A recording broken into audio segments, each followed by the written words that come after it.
recover and succeed. Every child deserves access to high-quality, inclusive early childhood education and care because we know it creates a strong foundation for lifelong learning. As a teacher, I know what my students need to succeed. Learn what's happening in Ontario classrooms. Visit knowmore.ca. That's knowmore.ca. A message from the Ontario English Catholic Teachers Association.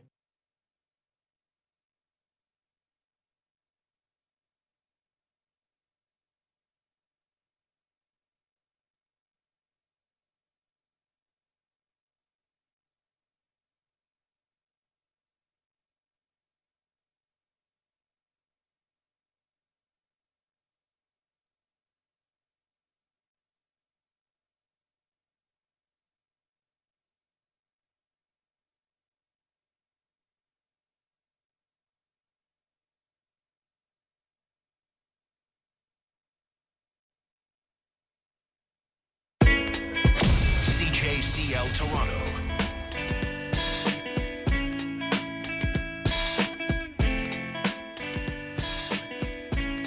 Hello and welcome to the Raptors Show on the Sportsnet Radio Network. A reminder, we're streaming live on Sportsnet 22 channel and airing live on Sportsnet 360 Monday to Friday from 2 to 3 p.m. Make sure you find the Raptors Show wherever you listen to podcasts and subscribe, and please rate and review our show. I'm your host, Wim Liu, and for this wonderful Thursday in Toronto, very sunny, gonna be a high of 17 today. Probably the last time it's gonna be that warm this year is producer and co-host Alex Wong, who is always sunny in his disposition. Alex, how you doing? Good, man. Did people need a weather report from you or something? What's going on? You know, we do live radio. Sometimes maybe I'll provide traffic. There's probably congestion on the 401 if I had to guess. Yeah, how was the scootering on St. Clair? Yeah. I scooted along Bloor today, just across Bloor, and it was fine. You know, traffic was actually okay. Yeah. Oh, cool. Yeah. All right.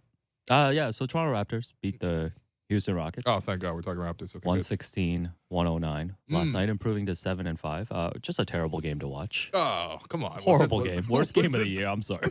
Really? Yeah. Okay. You know, it wasn't, no need to catch the highlights or anything. Oh, it was on the other network anyways. Yeah. So Oh. no need to catch the highlights. Yeah. Wow. It's not a good game. Okay. All right. Yeah. Horrible experience. They won. That was my favorite part of the game. What was your favorite part of the game? Just you, bringing the negativity for 48 minutes. That's not true, man. I was chilling. Yeah. I was chilling in the booth. Giving me a yesterday. hard time because I was like, Raptors -10. That's a lock. Yeah. Hey, listen. I told everybody Raptors are gonna win, but they're not gonna get 10 points. Yeah, you told her. This guy's a new LeBron James, man. No. I said He told Kenyon Martin Sr. that his son was going to be in the NBA one day. And you know what? I did see Jordan Henderson score his first goal for Oh, my God. for England. Anyways. Anyway, yeah. I guess they won. That's cool. Yeah. Okay, all right. Yeah, no, The but show's Fred, over then? Fred and OG led the way. Awesome performance from both of those guys. You know what? We're putting this is the first Raptor Show ban of the season. We're not answering any more questions about Fred going to the bench or any of those types of questions. Here's the thing. Fred's played so well in the last 3 games here. He's averaging 30 points per game since Pascal has gone down. 23 Savage. So, yeah, well, okay, all right, man. Sorry. Go listen to that album already, man, please. But, yeah, like, he's playing so well that it's a surprise that we don't even hear, like, a Freddie All-Star or, like, even just some inkling of it. Like, it's just like people are just weirdly over Fred. Yeah. I mean, they're like, it's November, he played well, but November he shot 10th. poorly or something. And it's You like, want Matt Devlin to be saying Freddie All-Star right now? I mean... It's yes. It's November 10th. No, I just mean, like, there's just Has not voting even opened? I guess what I'm trying to say is it just doesn't, like, hit the same for people anymore for some reason. Yeah. Like, Fred has a great game, and it's just kind of like, it's not even discussed. You don't see take it for granted. compilations. Yeah. You don't see no, like, stat muse posts. You don't see anything Yeah. about it. It's Fred just is- like, play great. That's cool. That's his job, I guess. Okay. You know, Fred's you. People take you for granted. You know? no, I mean, I wouldn't say that, but, he had a great performance last night, man. He made 7 threes, 4 steals. I like the way the Raptors used him off the ball. Because he's got so much responsibility right now, handling the ball, working the pick and rolls, setting guys up, playing defense, pushing the break, all sorts of stuff. And it's just like, can someone help make Fred's life easier, right? The answer is no. He's like, he's legit like, the parent in the household when, like in a Chinese household, the grandparents live at home, the kids might not necessarily be, in university ages, so they're still at home as well. The parents got to take care of everybody, you know what I mean? They got to get up early, wake up, make breakfast, make sure get themselves to work, put the kids on the bus, put CCTV on the television for my grandparents so they can just watch that for 2 hours. It's just like it's so many things to do before they can just take care of their own stuff. And that's what it kind of feels like with Fred. Like he has to do so much for the team in terms of setting other guys up, especially with Pascal out. Getting him off ball, you know, and especially with a guy like Thad, especially with even Scottie and OG to a lesser extent, but mostly with Thad, like just getting Fred to be attacking off ball, come off a screen, you know, get open, catch and shoot for three. Like that's probably the easiest part of Fred's job at the moment is sort of just doing that. And to be honest, the Rockets are just a bad team, so they weren't prepared for a lot of those. Like a lot of his 7 threes were just him, you know, starting to play away from the ball, getting a screen, lifting to the top, and then just catching shooting for three. Because that's all it really took to beat the Rockets. Yeah, the Rockets. No, they're horrible. They're a horrible experience to watch. I understand the Rockets are in the rebuilding phase, but oh brother, like no, it's tough. They just go out there and hoop. Like there's no intention to win. Like there's no purpose. Like they just play. Yeah. Here's okay. So 2 things are a little suspicious to me. Okay. So number one, obviously we know that the Rockets are the only thing they're trying to contend for this year is Victor Wembanyama or Scoot Henderson. That's all they're really trying to do, right? They're 2-10 now on the season, which I think that puts them right, you know, in line for what their ambitions are here. But 2 things that stood out to me. Number one, Şengün played pretty well last night, really crafting the post. The Raptors really struggled to guard him. They sent double teams his way. Sometimes there were triple teams his way. He was able to distribute as well. Played pretty good defense. Like he got 3 blocks. He took a charge on Precious as well. Like he got a number of stops at the basket, right? Why was he even playing for most of the fourth quarter? Because they were not trying to win. And also, exactly, right? And also, in the last, I couldn't believe this. In the last minute of the game, the Raptors got the rebound up 6 with 50 seconds left. And instead of the Rockets trying to pressure the ball for the steal or even just take the foul and then, you know, stop the clock, create some extra possessions there, they just let the Raptors run the clock down to 24 in a 6-point game. Like, they're actively not even trying to compete. I guess it's tanking, but it also just looks like incompetence sometimes. Like, what are you doing in that scenario? You at minimum, I get it. If you don't want to foul and potentially go down 8, that's okay. But at least try to trap and you know what I mean? Yeah, like, at least fouls so the Raptors can cover their -10. Oh, okay, spread. all right. That's not my concern here. But okay, what's going on? No, but seriously though, like this team was not serious. But yeah, to Fred's point, to the point about Fred, like, getting him off ball allows him to score more easily, and that's the thing. The Raptors need him to be the playmaker and the scorer right now. So yeah, he's doing it. He's doing a good job. He's wearing a lot of hats. They do need him to score in like the 25 to 30 range to win a lot of these games. Yeah. I mean, this was the Houston Rockets, man. I know. Well, I mean, that's the concern, right? It does remind you a lot of the start of last season where Pascal went out. Obviously, he had the shoulder surgery, so we knew that he was not going to start the season on time. But this is very similar to last year where Fred really had to be great for you, and then OG had to be really great for you. And to be honest, OG is playing at a very, very high level, and I think that's why there's probably more excitement for OG, even though he's probably playing at the same level as Fred right now. It's just that what he's doing is newer, so we're attaching ourselves more to this newer phenomenon rather than just being like, wow, Fred had 32 points. Like, literally, he had 32. You don't see anything about like, wow, what a great game. Here's some highlights. There's just like, cool, look at OG. Yeah, you're saying he's underappreciated? Yeah, I mean, it's just like, yeah, if you're a kid and you wake up and there's food on the table because your parents put it there for you and you got a bus ticket to go to school, you're not being like, wow, this is amazing that they did this and they're bringing home an income, you know, and paying a mortgage.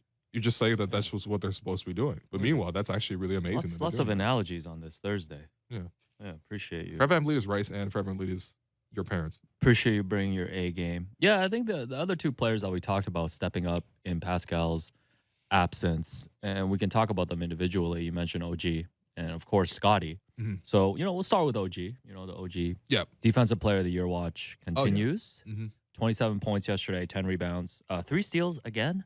3 steals in like 2 minutes. Is this 6 straight games now? 6 straight games. 6 straight games of 3+ steals. And Fred said after the game about OG, quote, he's finally taking it personal. If he ever gets any meaner, he's going to be really scary. He can probably steal the ball whenever he feels like it. He looks like a Defensive Player of the Year so far. So the public campaigning has begun. And I thought it was interesting, too, the point about how he can just steal the ball whenever he feels like it. It really does feel that way. And he does that on several possessions each game now. Yeah. The thing with OG steals is just, I keep highlighting this. He just comes to you and then rips the ball out of your hands. Like, you might have 2 hands on the ball. OG just clamps you and then just rips it away. Like, yeah, he had back-to-back steals. Again, the Rockets are just hilarious as a team. But they did break the press yesterday, though. Yes, the Raptors pressed them for one possession and Yeah. they got a dunk out of it. So good for them. They got at least improved on that front. Congratulations. But yeah, like OG just rips the ball from you. And the best part is like these are all live ball turnovers, right? So like this is arguably like the most valuable play in the game. Because like this is something that Wolfon was talking about on yesterday's episode where we, discussed OG's Defensive Player of the Year campaign in depth. But the steal is such a valuable play, the live ball steal, because you're literally ending your opponent's possession. You're holding them to 0 points per play, and then you're also giving yourself a great chance to score. And last night, OG with the 3 steals. First one, he fell over, was able to throw it from the ground up ahead to Gary for a transition layup. Then on the ensuing possession, the Rockets are inbounding. OG broke up the inbound pass, just took it away from Jalen Green, dribbled it past him, and then got in for a dunk. And then a few possessions later, he gets a steal again and then finds Fred, who's able to just hit one of those signature, just like a FU3. You know what I mean? He's just like, you know what? Yeah, I know that we're struggling right now. I know we need to take a lead here. I know that we're a team that's supposed to beat you. Here's one dagger like right against somebody who's contesting against me, and I'm small, but I'm still gonna make this 3, force you guys to call a timeout because you guys are down 12. So those are huge momentum shifting plays. But yeah, OG's steals are like it's his best form of offense right now as well. Yeah, no, it's incredible. And even the 27 points, right? We talked about obviously needing to pick up the offensive slack in Pascal's absence. And I don't feel like OG's trying to do too much right now. I feel like it's all within the flow of the game and within what he can do. Yeah. I think, it's really within the flow of the game. Obviously, there's a lot of catching and shooting for 3, which is great for him. He made 4 threes last night. I think that's something where you look at his attempts from yesterday, 9 3-point attempts, especially with Pascal out. I'm comfortable with him taking those. But even with Pascal in, I'd be comfortable with him taking 9 3-point attempts. OG's really made himself into a really good catch and shoot 3-point shooter. And there's a lot of instances in the Raptors offense where somebody drives, collapses the paint, and kick out, swing. And I just want the guys to be able to like let those shots go without any hesitation. I think even Otto Porter sometimes hesitates a little bit, even though he's a really good shooter. Leave my favorite Raptor alone. Oh, we'll start. We're starting Otto Porter Hive on this episode as well. We'll get to that portion of the show in a bit. But yeah, OG's he's taking those threes. He's making those. That's easy. Honestly, that should be an easy like 9 to 12 points per game for him just on those catch and shoot threes alone. Then his steals are usually getting him like 2 or like 1 or 2 buckets, let's say, just based off of that. And then it's like the stuff in between. Like, can he score in transition with the early leak out, post up a smaller guy, catch the ball, seal him, score for the layup?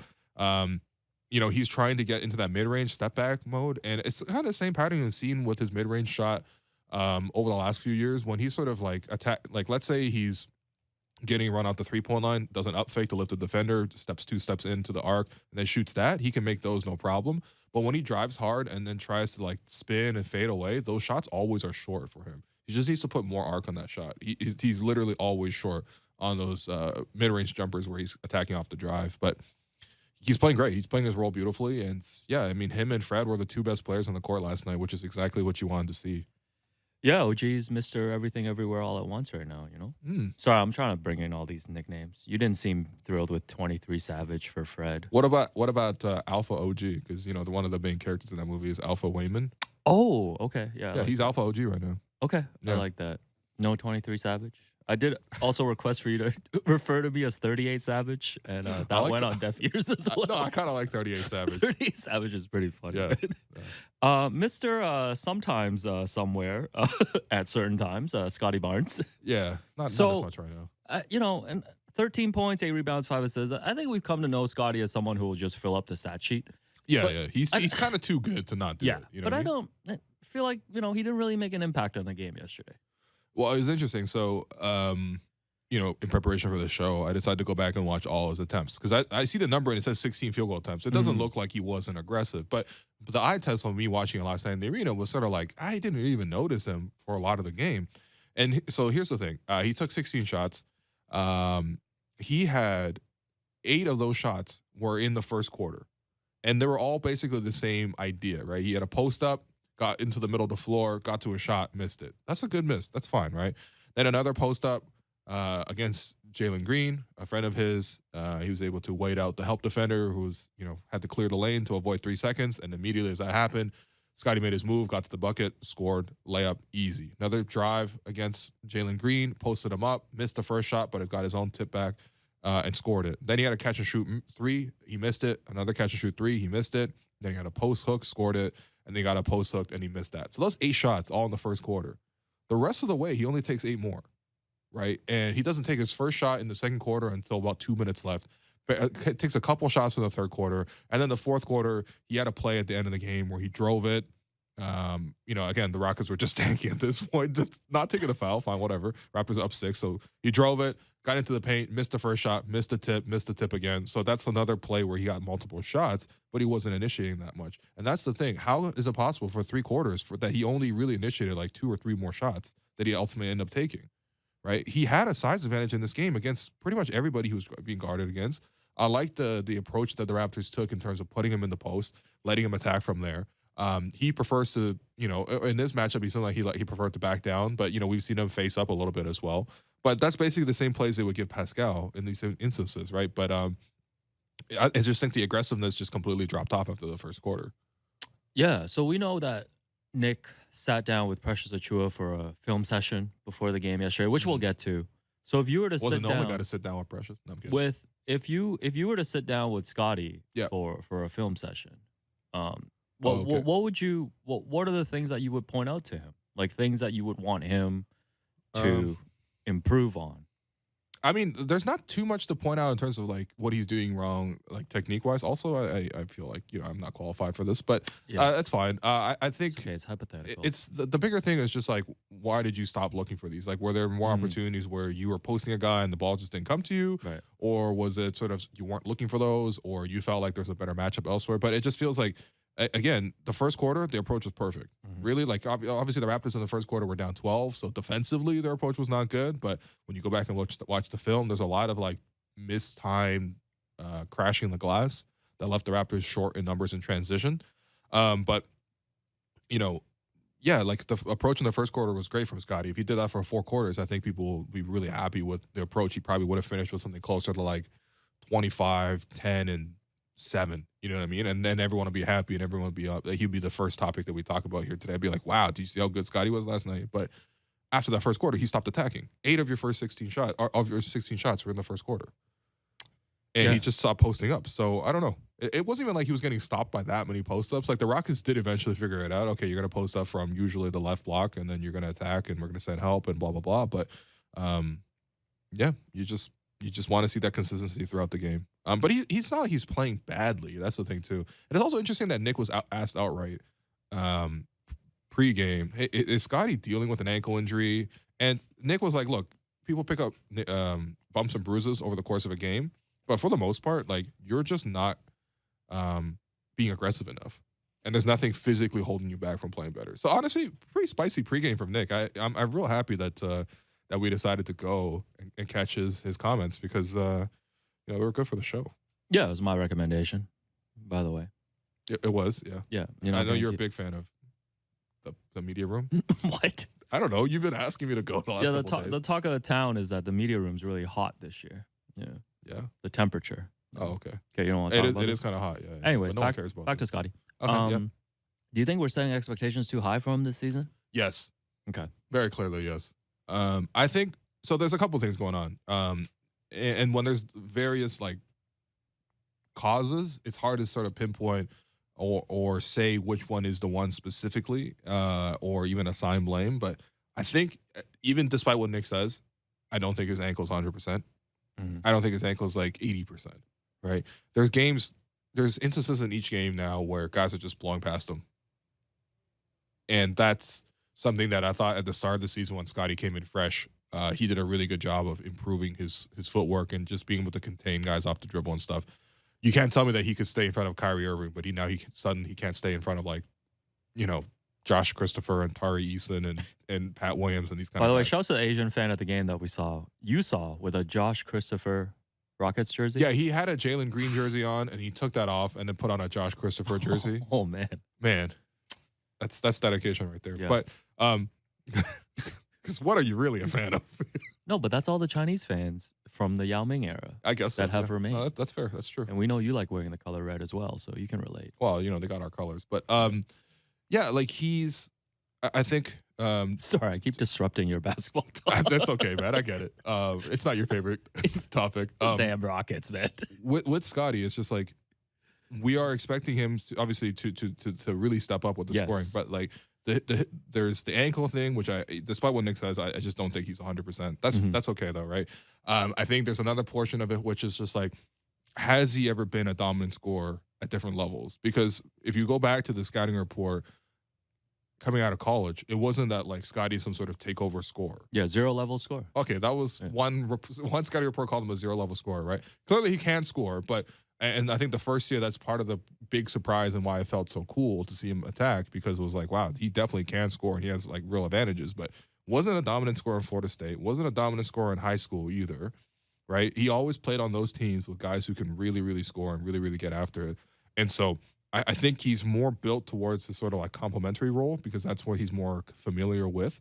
And I think in the NBA, he's actually trying to take the next step to become more aggressive and actually change his nature as a player. So there's that portion, there's the ankle injury portion, and then there's just a portion of like, does he seem as spirited as he was in previous seasons? Okay. Do you know what I mean? Yeah. Like, because I see like him complaining to the officials quite a few times. I see a lot of the complaining, yeah. Reminds me of like Jason Tatum in Boston. They would do that a lot, especially last year, right? Yeah. Remember when Ime Udoka was there and that was like a point of emphasis? Okay. So, I think those are all really good points. I just asked the question because I feel like how we talk about Scottie is really just predicated on what expectations are we putting on him in year 2, right? Because if you're expecting him, like you talk about like OG being like, an alpha, Fred's obviously an alpha as well. Wow, we're going to have 3 alphas. Remember the 3 alpha era on the Bulls? I do remember that. Shout out to Rajon Rondo. But is Scottie, is that what we expect from Scottie this season, especially with Pascal out now? And, you've talked about Scottie taking on a bigger role, as a creator, et cetera, and all the skill sets that he has? Or are we supposed to just leave him to use this year to just continue to grow? Because those are very different sets of expectations for a player, right? Yeah, I agree. I think it's probably closer to the latter. I think fans just want to see the former, where he just takes the next step, continues to make another big jump. And I think that's what everyone hoped for. That's what everyone sort of talked themselves into. But like, are you seeing something tangibly different from Scottie's game this year that's compared to last year? No, I feel like a lot of games he's just trying to like find what his role is. Yeah, no, that's you fair. know what I mean. Yeah. Like it's. But like, he had those moments last season as well. Yeah, it's just that last season when Pascal went down, when Fred went down, when OG went down, because the Raptors had injuries to all these guys last year. Scottie would then elevate his game and score a lot. Like his first breakout game was second game of the year. Pascal was out. He had 25 points in TD Garden, and they booed the Celtics off the court. Yeah, that's when I was like, I'm a Scottie fan for life. You do that. You do that to the Celtics, but seriously though, like I think he was able to elevate his game, and then when everyone was healthy, he sort of like had to find his role. Nick Nurse was like, we love him in that Marc Gasol role, and I'm like, I don't. Mark took 3 shots a game. Despite how much I really did like Mark as a player, and ate his jersey in the bubble. You always have to mention that. He did shave his head and ate his jersey because he couldn't guard Daniel Tice, which was a really sad development. Oh, I hate that series, man. Yeah, it's really awful. Why did it have to go 7 games? It was a miserable watch. But yeah, like I think for Scottie right now, the expectation is he steps up because obviously you do have multiple injuries to the team, but he hasn't quite done it yet, and it's just curious, like what is specifically the cause, of it? Because to me there's 3 possible causes: ankle, the past history as more of a distributor or facilitator rather than the initiator or the scorer, and then the third thing is just general vibe and attitude. It just doesn't seem as like bright as it was last year. I think there was actually something that Nick even said, or maybe one of his teammates, one of the more veteran teammates said, is just like, can you maintain that excitement, that energy that you brought to every single game last season? Is that approach evident in these kind of games?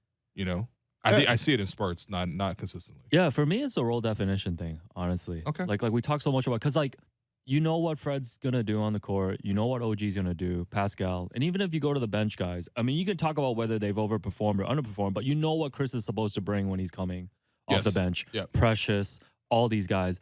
With Scottie, he always feels like a freelancer to me, Like he feels like the most freelance of the bunch. Right. No, he's you in the media room. That's actually true. Wow. No, but, wow. But like, I don't know, like if you were to ask me to describe what Scottie's role on this team right now, it's hard for me to like pinpoint the specific things.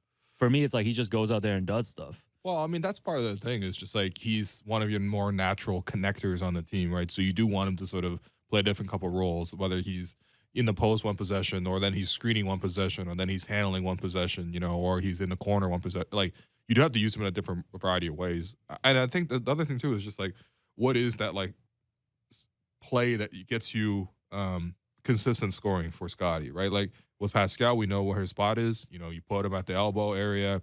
He's able to face up. He's able to back down. He's obviously so good at doing that. With Fred, you put him in a pick and roll, or you sort of attack off ball, but you obviously know essentially that you run plays that you would for any shooter, right? And then with OG, catch and shoot threes are his thing, right? Usually in the corners, but even at the top of the floor, he's pretty decent at those now. And then, of course, he's going to just rob people at half court and take it in for dunks every game, which I'm really enjoying. So he's going to get scoring that way, right? Gary, what he's going to be doing, obviously he's going to be floating off ball, looking for where the space is, and then catching and shooting for three, or he's going to drive into the mid-range and then fade away for that mid-range jumper. Like guys know exactly where their shots are. What is that signature Scottie Barnes shot? Or what is that signature Scottie Barnes play where he's going to score on that 3-4 times a game with some consistency? Yeah, I think it just goes back to, like you mentioned too, like I just want him to get in that low post more. Because you talk about like it seems like every game when you look on the floor, like he's got that size advantage, right? Yes. When he gets in the post. Yeah. And you can see the results when he gets there. Like I thought the first quarter was good. That's exactly what he did in the first quarter, but then he stopped. You don't want to pigeonhole him to just have like one specific skill, because like, the skill set is there across the board, right? Yeah, but okay. if he's looking to put up the 15, 20 points and be a more consistent player, I feel like that's where, and I don't know if that's part on the coaching staff too, right? To call those plays or push him in that direction. So that's what I expect. That's fair. Wow. Made it through the first segment with many topics remaining. Wow. All right. We're going to talk about Nick Nurse's pregame sit down with Precious Achiuwa. Yeah, talk a little bit about Thaddeus Young, celebrate a 0-point game. One of the greatest 0-point games and that Otto we've Porter, seen in Raptor history. My guy. Yeah, we need you to start the Otto Porter Hive. So we're going to take a quick break right here. I'm your host, Will Luke. That's Alex Wong. You're listening to The Raptors Show on the Sportsnet Radio Network.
Welcome back to the Raptors Show on the Sportsnet Radio Network. I'm your host, Wim Liu. That's Alex Wong. Continuing to break down last night's game. And we have some breaking news to pass along. Very unfortunate, but Precious Achiuwa has been diagnosed with a partial tear in his ankle. And so he's going to be in a walking boot for the next 10 days and then be reevaluated. Sounds like something that would probably keep him out a month, I would say. 10 days is very much a light estimate, I would say. He is very young, but and he has been very, very healthy over the course of his career, but just a really unfortunate outcome from yesterday's game. And there was actually, like, it wasn't the main plot, but it became a subplot, the main subplot, I would say, to yesterday's game because, as we mentioned, pregame, Nick was discussing that he had to sit down with Precious, picked out some clips, showed him, like, what he's not doing well, told him, hey, I'm having to play you in this, like, 10 to 15-minute range. I want to play you in the 20 to 25, upper 20s minute range, but you're not playing well enough to do that. Here's what you're not doing well. How can we get you guys to play better, right? And to be honest, I was looking very carefully at his performance just to see sort of what type of response that would elicit, because this is not the first time Nick has, essentially gone to the media and talked about his displeasure with a certain player. I think there's a history there. There's Stanley Johnson, Ronda Hollis Jefferson, Matt Thomas. I think Chris Boucher. Last year too, right? Yeah. So, Nick will do this periodically. Like, he told Pascal to stop fouling. Told Pascal to stop fouling, play better defense. Yeah. And so, like, he does have this edge, or not even an edge, just like this, like, willingness to sort of put the pressure on publicly like that, right? Their names are. Well, basically, like, when Nick sort of says this, all of a sudden it's like the media is like us, we're going to immediately latch on to sort of like track how this is going. And, it's very unfortunate that Precious ended up getting hurt last night, fourth quarter, grabbed the rebound, pushed it on the break. To be honest, it wasn't even a bad read. I thought he actually had a pretty good lane to attack, but as soon as he like pivoted and tried to explode off his right foot, it seemed like his shoe just kind of got stuck to the ground a little bit. It was just like an awkward play. Really it was a very awkward awkward play. landing for him. Yeah. And he was carried off. Like, he went to the bench. He walked to Yes. the bench, but had to be carried to the locker room. So, no, this is unfortunate. Really unfortunate. I think, if you ask Precious too, I think he would tell you that, he's probably been disappointed with his performance so far this year. Yeah. Because I think there was a lot of expectations that he put on himself coming into this season. And I think a lot of us were putting on him as well, based on what we saw in the second half of last season. Yeah. And, he didn't, until he got injured last night, obviously, he didn't have like the best of games. You wish, he had a longer runway here to kind of respond to the sit down with Nick. Yeah. And so, hopefully just get well soon because I think, it's been a tough start for him for this season. Yeah. And, hopefully, he can come back, I guess, we're not doctors, that's been established. But, when he comes back in like a month, hopefully, or something like that, that maybe that can be kind of like a restart to the season for him. And overall for the Raptors, they're dealing with two guys that are out now, right? Pascal and Precious. Yeah. For the foreseeable future. I mean, the injury bug has just really been the Raptors hard, man. We're less than a month into the season. Yeah. Pascal's out with the adductor. Fred's been out. Precious is Yeah, out. Precious Fred's is been out. out with the bad back. Otto was out at the start of the year. Otto was out with like a hamstring Kem issue. Birch has been dealing with the knee issues. Kem's got a persistent knee issue. Malachi had to wear a mask. Yep. Chris missed the start of the season. That's right. Yes. Yeah. You know what I mean? Like, it's just like one thing after another. Injuries man. are part of the game, but I really feel like it's really hit the Raptors hard the last couple seasons. This is like the 8th rotation player that has now missed some time this season due to injuries, and Scottie with the ankles. Yeah. So that's 8 guys. It's really unfortunate, but yeah, it's. I think with Precious too, like there's good things. Like he definitely makes a lot of good plays. Like even like. The play that I ended up when I was watching back on the film today, I just noticed like Nick looking super annoyed after Precious, drove in for a charge, right? But the thing is, even on that play, Precious was able to win a loose ball, secure one of his 4 offensive rebounds in a span of 12 minutes, which is pretty impressive. And then he just made the wrong read. I think if he saw that he can get to the spot in time, he probably could have either avoided the charge or just took a different route, But, there were also guys wide open on the 3, like Chris Boucher and Fred VanVleet both had their hands up looking for the kick out. Precious was just too eager to make the play. I think there is a really big eagerness by Precious to make plays. It doesn't come from a place of, I think people have called him selfish and things like that. I do agree that he doesn't have the greatest passing vision, but at the same time, I think he has an eagerness to try to contribute to the team, and that just necessarily hasn't clicked for him yet. But it really reminds me of the way last season started for him as well. He had a lot of wild, erratic moments. And then ultimately he settled in, really hustled, really got on to just sort of what makes him good as a player right now, which is the rebounding, which is his defense. And I think if he can get those elements down, it's so much easier for Nick to play in more extended minutes. And then he has more opportunities where if he makes a mistake offensively, then he has another chance to sort of make up for that the next play down and a couple of other plays down because of the fact that he's contributing defensively and winning possessions for you. But right now, obviously, he's injured. And it's tough, man. The Raptors, they do have a lot of front court depth. But it wouldn't surprise me if they called up a couple of players. I think Nick has shown a willingness to use Juancho once in a while. Maybe he turns back to that. I know what you're. I see a slight reaction from you that says you don't want to use Juancho, but No, I just like smiling on the show. oh, okay, all right. But yeah, I mean, you do have Thad, you do have Otto available for you. You have Christian Koloko, who has emerged quickly as somebody who the Raptors will turn to. Christian Coloco's never going to the 905 this season at this No, rate. he will. Trust me, he will. Think so? There'll be times. You want to bet on it? Give me some odds. It's a whole new game. I don't know how to set okay. these things. I'm Okay, not never fluent mind. in this language, but Okay. yes, I will bet you one Mary's soul food. Okay. That's, Bet you another burrito, man. Okay, Thanks for the burrito yesterday, by the way.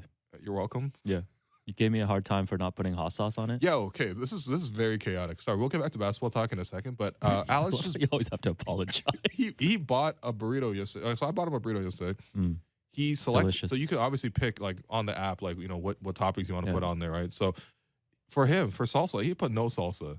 Did and I no put hot no sauce. salsa? Yeah, you put no Okay, salsa. no salsa was no okay. hot sauce. Okay, no salsa was an accident. That's not a burrito at that point. Okay, no salsa was an It's a accident. vital ingredient, man. No, I missed that category. Oh, okay. But no hot Convenient. sauce was intentional.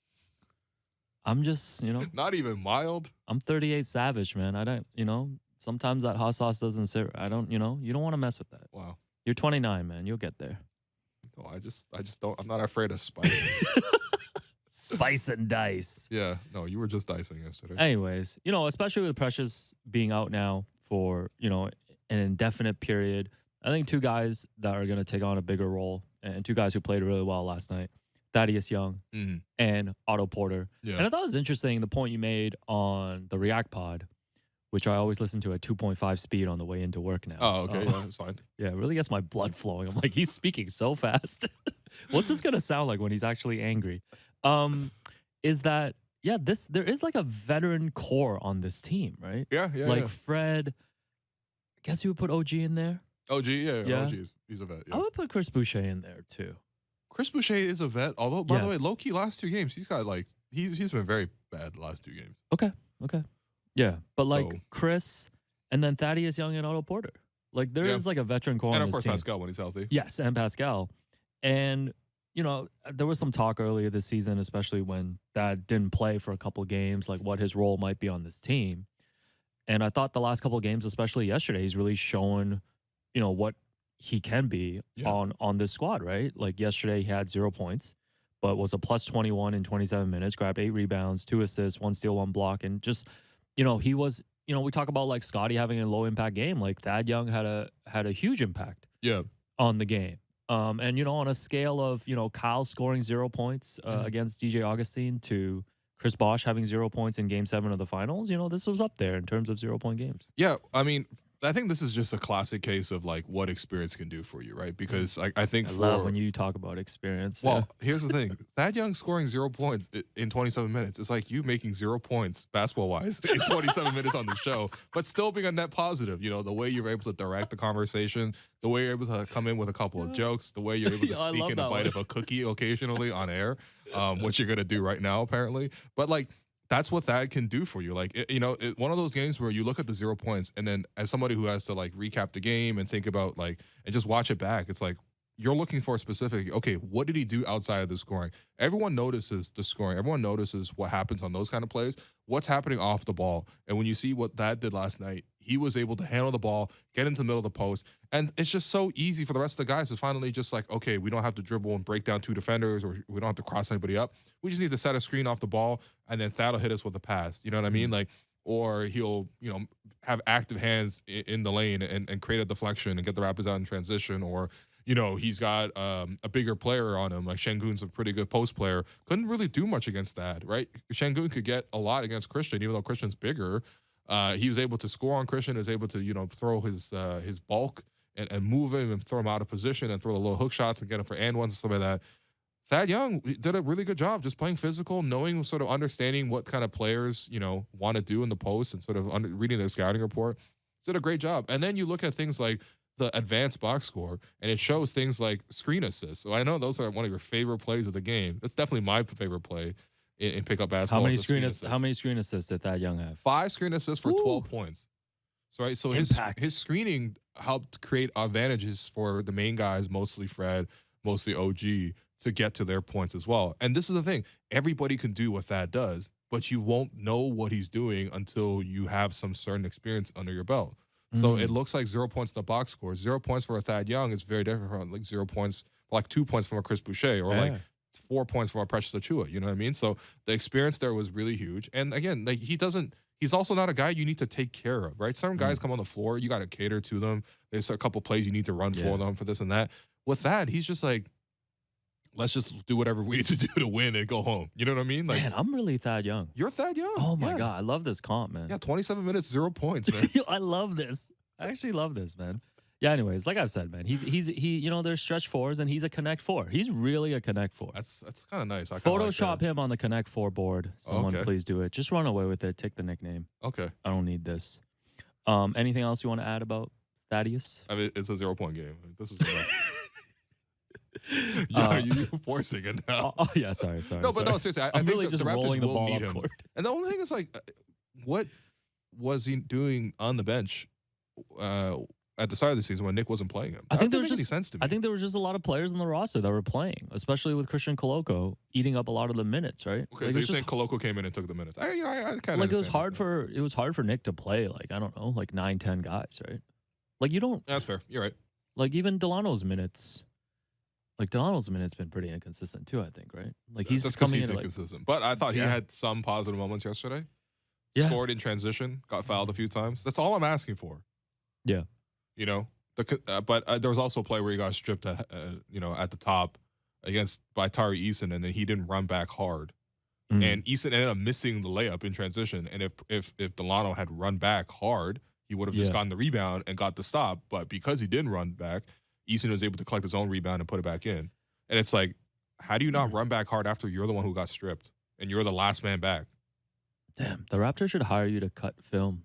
I mean, for Nick Nurse film sessions. I don't sit down. Again, I don't think I'm qualified for these things. But then who would replace you?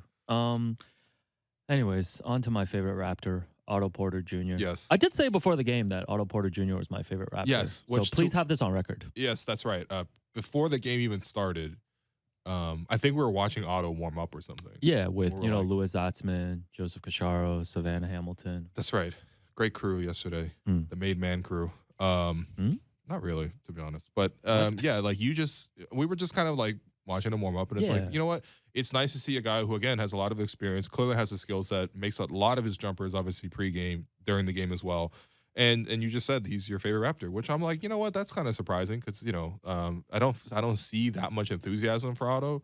But I think when you see him in the game, it's like, okay, he clearly can just fit the ethos of what the Raptors do. Like, he's like meant to play on this specific team. Okay, I'm not even talking about his game, man. Oh, okay. I'm just looking at his overall career. The fact that he was a max player. Yes. When he was in Washington. Yes. And then with Chicago. And I love watching guys who go from being a max player and then ease into like a veteran role player type. Well, because you're chilling then. Yeah. You know what I mean? You're like, yeah, he's made his money. He's won a championship. Yeah. Right. And now he's accepted this role. And not a lot of players can make that transition, to be honest. So it's like being born with generational wealth. You can pursue a career in media. What was I saying?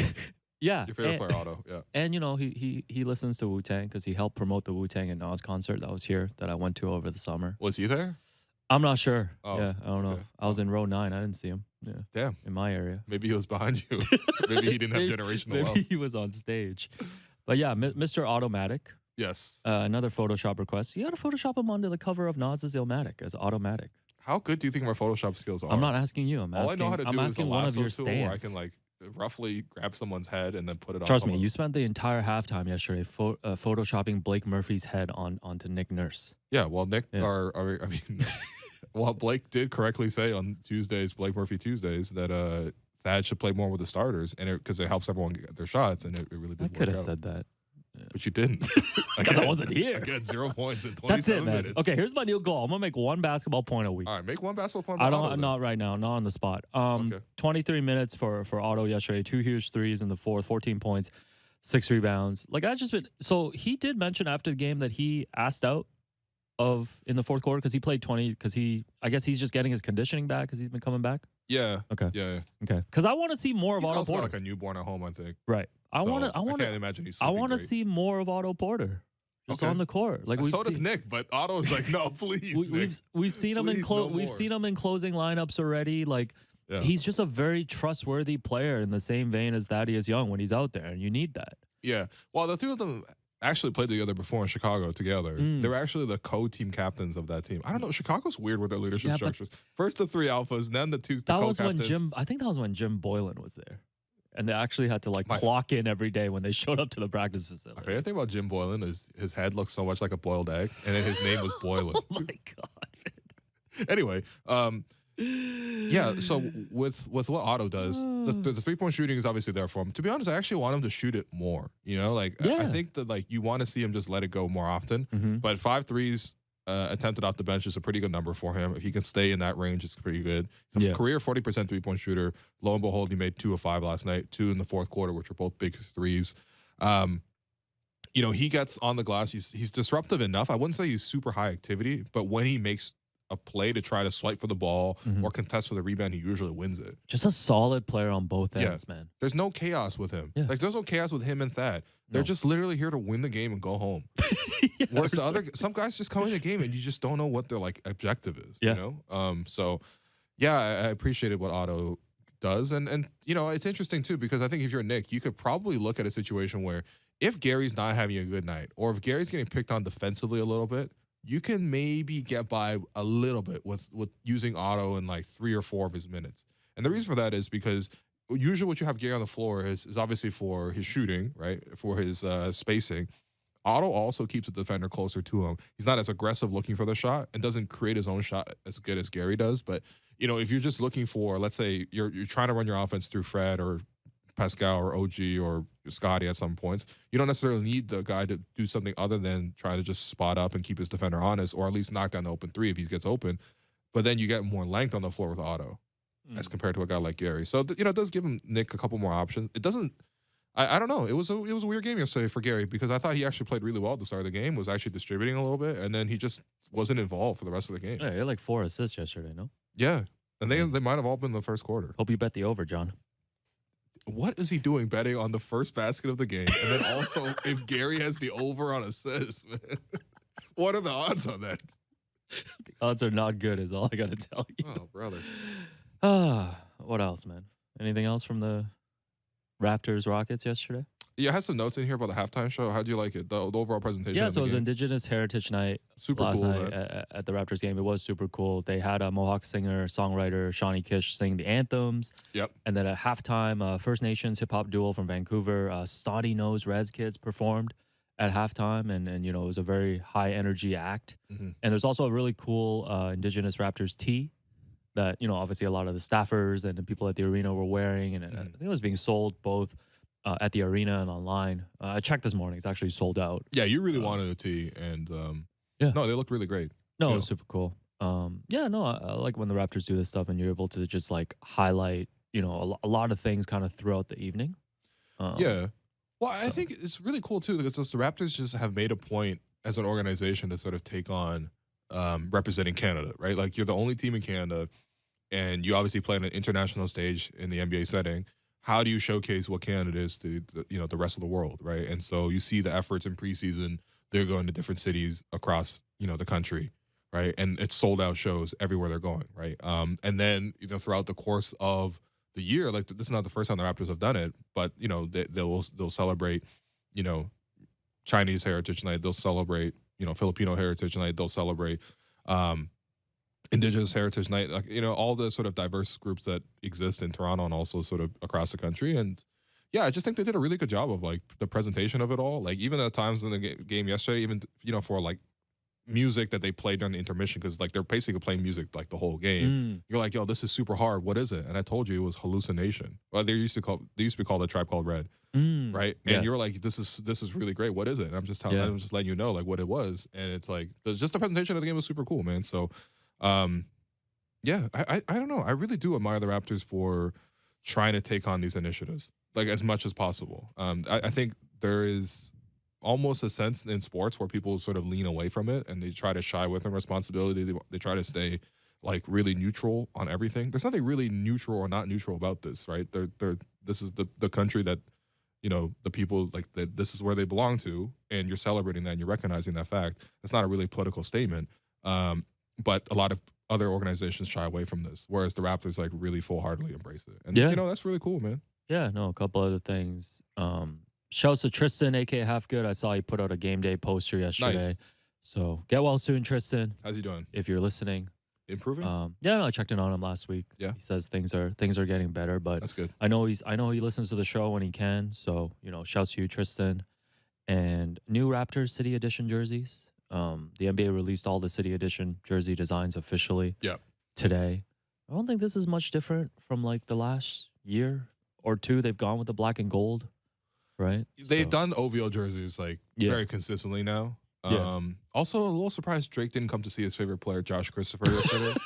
Drake is all you talk about. Go back and look at how many Josh Christopher games that Drake has attended. Yeah, I think there's one game he went to OKC to see Josh Christopher. A lot of Josh Christopher talk on this show today. What a name, by the way. I love saying his name. Yeah, this is the first time anyone's had two first names that I enjoy. Yeah, Josh Christopher. Yeah, like, do you enjoy Paul George or Chris Paul? No. Oh, yeah, and Chris Paul. No, Chris Paul sounds really strange. The two first name curse.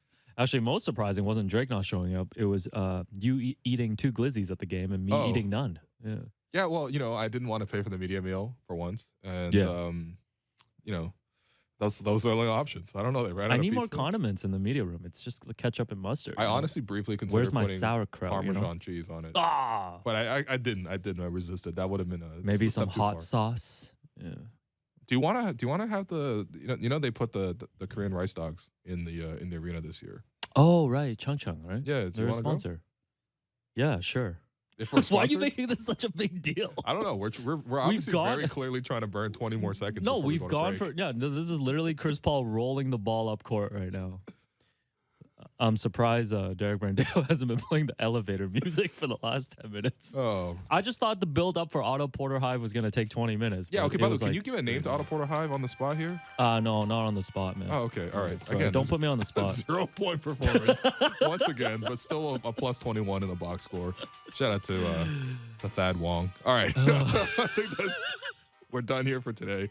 Thad old, man. Oh, wow. All right. That does for us today. I'm your host, Willow. You've been listening to The Raptors Show on the Sportsnet Radio Network. Make sure you find The Raptors Show wherever you listen to podcasts and subscribe. Please rate and review the show. A reminder, we're streaming live on Sportsnet's YouTube channel and airing live on Sportsnet 360 Monday to Friday from 2 to 3 p.m.